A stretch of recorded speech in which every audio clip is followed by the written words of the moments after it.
ممكن نكون مش واخدين بالنا، بس في قوة صامتة كده بتتشكل حوالينا كل يوم. القوة دي هي قوة المحتوى الرقمي التافه. في الشرح ده هنكتشف مع بعض إزاي الظاهرة دي اللي ممكن تبان في الأول بسيطة وعادية بتشتغل كأداة بتعيد تشكيل مجتمعاتنا من جوه. الاقتباس ده بيلخص خطورة الموضوع بشكل مخيف. الفكر هنا، وده المهم، إن التأثير مش انفجار مفاجئ بيحصل في يوم وليلة، لا، هو أقرب لتآكل بطيء تدريجي، زي ما يكون فيه بذور بتتزرع في هدوء ومحدش واخد باله منها، لحد ما فجأة نلاقي نفسنا قدام نتيجة ما كانتش في الحسبان. المصادر هنا بتستخدم تشبيه قوي جدا. سيل جارف، تخيلوا معايا كده سيل، بس مش سيل مية، لأ، ده سيل من المحتوى بيتسلل لكل بيت وبيدخل العقول عشان يغير كل حاجة: أذواقنا، قيمنا، سلوكياتنا، وحتى طريقة تعاملنا مع بعض. طيب، عشان نفهم أكتر محتاجين الأول نشخص حجم الظاهرة دي. في الجزء الأول ده هنشوف إزاي المحتوى ده مش مجرد فيديوهات عابرة وخلاص، لأ، ده بقى المحتوى الأسرع انتشاراً والأكثر تأثيراً في تشكيل وعي جيل بحاله. بصوا، المخاطر هنا مش سطحية أبداً، دي بتضرب في أساسات المجتمع.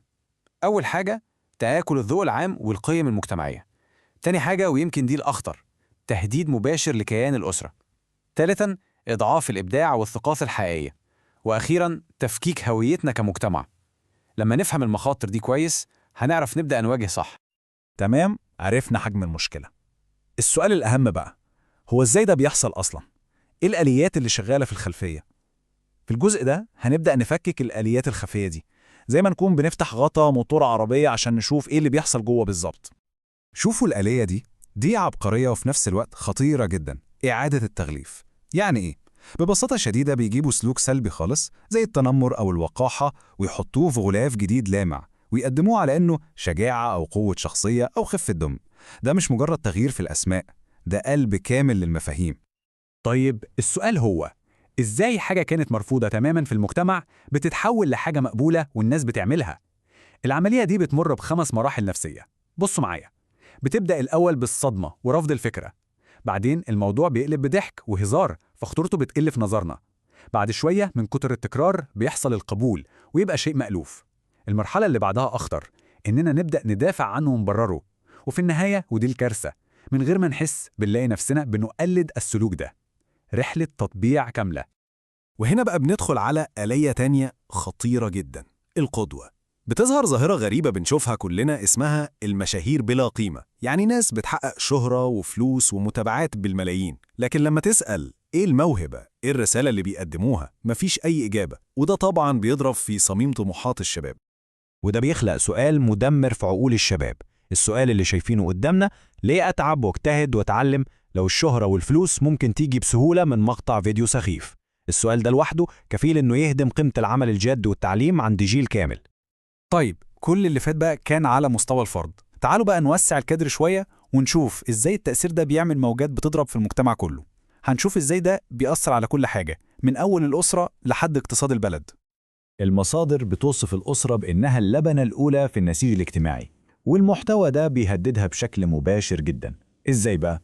بيعرض الأطفال لمفاهيم وأفكار مش مناسبة لسنهم خالص، بيخلق فجوة في القيم بين المراهقين وأهاليهم، وبينشر ثقافة المقارنات السامة اللي بتخلي كل واحد باصص لحياة غيره ومش راضي عن حياته. السلايد دي بتلخص قصة اغتصاب الانتباه بشكل عبقري.